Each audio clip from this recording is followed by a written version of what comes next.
Jeremy, Jarvis Landry found a new home on Friday after we got off the air.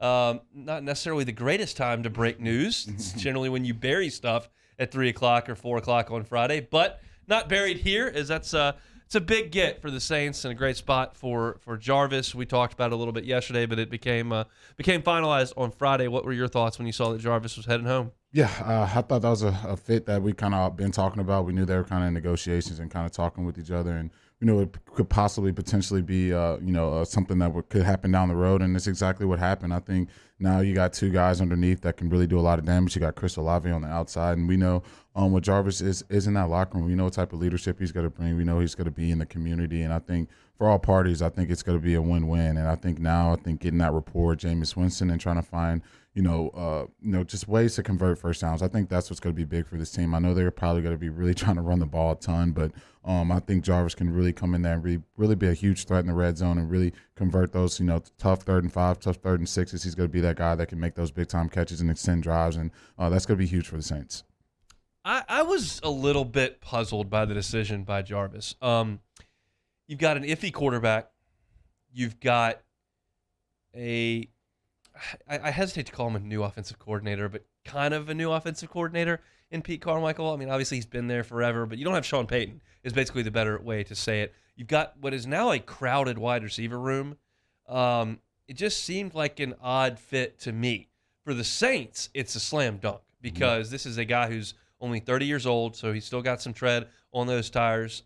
He is a proven producer at the wide receiver spot. He is a great locker room guy, and he fits what you're trying to do. He and Mike Thomas are nightmares in the middle of the field. You've just brought in a first-round pick at wide receiver, and essentially you've taken what was one of the weakest position groups in the entire league. I don't mean to be hyperbolic, but like what they trotted out there at receiver last year was pathetic when Michael Thomas was out.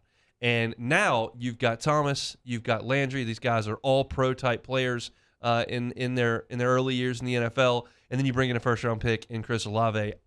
This is a slam dunk for me with the Saints. You've now got a really good wide receiver core where you did have an embarrassment at one point. Yeah, no, I think it's depends on the matchup of the week. It really could be a strength of this team. I wish I like Jameis, but I wish I could have had a quarterback where I really love. I know Drew Brees was flirting with the Saints a little bit, but if they had to me a top 10 quarterback, I would absolutely love this receiving core. I think they would, all potential. I think Michael Thomas could go over 1,000 yards. Obviously, Olave can go over 1,000 yards. I think Juice could have a bunch of touchdowns. I don't know if that's going to be their brand of football that they're going to play with Jameis. I don't know if they're just going to drop back and air it out, but to me, all three of these guys know how to get open, and with Olave being able to take the top off, it could potentially be a strength, but that's going to depend on the quarterback position and how they divvy out the passes and get them the ball. Yeah, the quarterback spot for me, and this is something I will talk about now. We will talk about it in August, and I will be right on cue in September as well. I don't think Jameis is very good. I don't trust him to be the quarterback of a team that competes to win the Super Bowl. I don't. He could prove me wrong. He's thrown for 5,000 yards. He's got all the talent in the world to be a number one draft pick. I just don't trust him. My question to you is, and I think the reason I don't trust him is because of what I saw Sean Payton do with him on the field last year, which was basically just roll training wheels out there. Now, what was the biggest reason why the Saints threw fewer passes than any other team in the NFL while Jameis Winston was at quarterback last year? What was the biggest reason for that? I think it was two things. I think the weapons on the outside, for one, and I think just him trying to cut the turnovers down for two. I think those are the two biggest reasons. I think if you do have Michael Thomas, I think you do try to find a way to get him the ball. He's one of your best players on your team. But last year you take him out of the bunch, and now Jameis is at risk of having those high turnover games. I think you got to keep him out of harm's way. If that is the answer, if that's correct, the turnover issue is correct, then my point stands that I don't trust him and don't think Sean Payton did. If you want to sell me that, look, we got one of the best defenses in the league, we've got a really good running back, our weapons are not very good on the outside, we got to try to win this thing with defense, field position, and not making mistakes, that to me is more appealing, I guess. That makes a little bit more sense than I just think he's going to turn it over if we throw it. And that's what I'm going off of. I trust Sean Payton as a play caller more than anybody in the league, really. And for him to have neutered Jameis basically the way that he did reeks of not trusting him.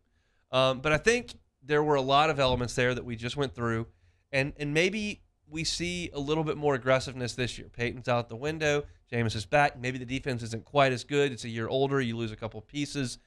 Maybe. I mean, that's Luke seemed to think when we had him on a couple weeks ago that the Saints defense he thought would take a step back, and when he laid that out, I was like, yeah, that kind of makes a lot of sense when you think about it. But all this talking around to come back to how good a fit it is for Jarvis, do you think that how much do you think home played a part in this? Yeah, I think so. I think when you look at the dollar amounts, it lets you see like he wasn't just looking for that huge payday. I know a lot of people were saying he was trying to get $20 million and all this stuff. I think for him, he just wanted to play football and have an opportunity to compete and win and go on those deep playoff runs that, you know, a lot of players want to go on. I think he's made a lot of money in his career, and I think at this point, he wants to win. And I think, you know, coming to the Saints at this point and taking the money he did, that lets me see that.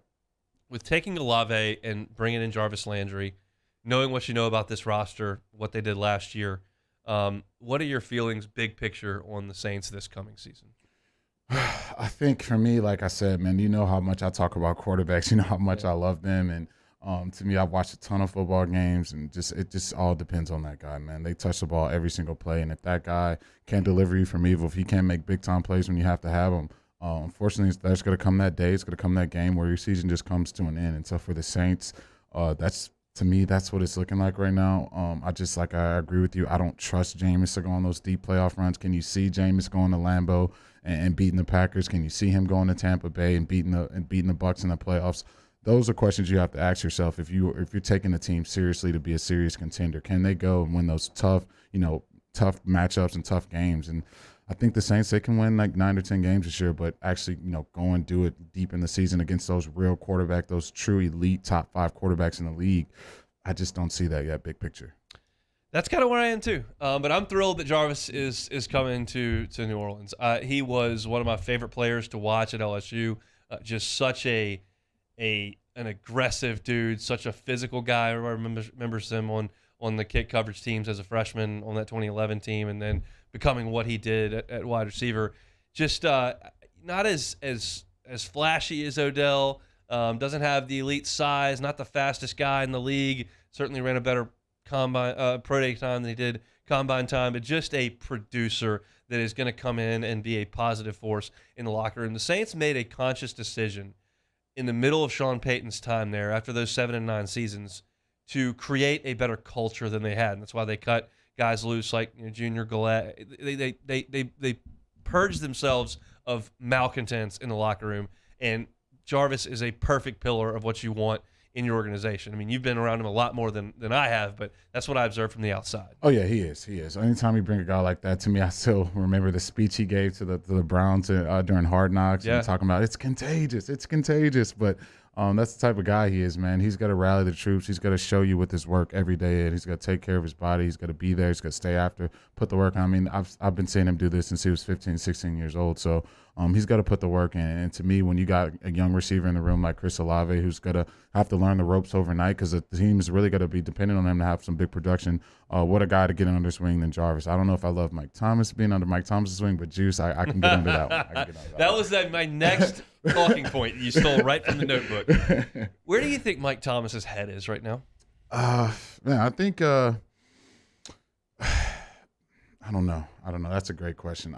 It's to me, those mercurial guys, man, it's just so hard to tell. You know, one day they walk in the building, they're feeling good, and then one day they're just pissed at the world. It's just so hard to predict those guys. He seems to me like to be one of those guys, mercurial guys. So, you know, if he's getting his touches and everything's going good, oh, he's fine. But, you know, things start going not his way, not getting his touches, then you can see him kind of, you know, causing up a stir. So I think that's probably where his head's at.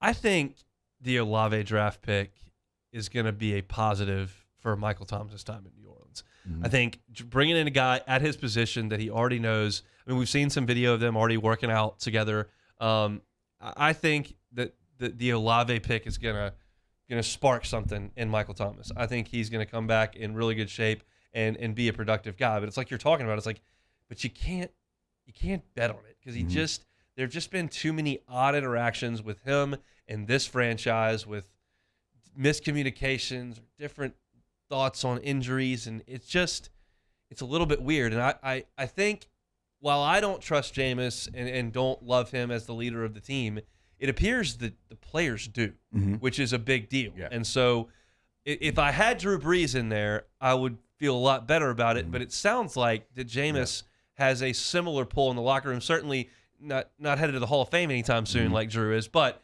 seems like they like him in there. Yeah, and it kind of goes to the opposite approach, and it kind of brings the team closer, especially like when it's like the whole me against the world thing, when all the outside world doesn't believe in Jameis, and Jameis can't win, yada.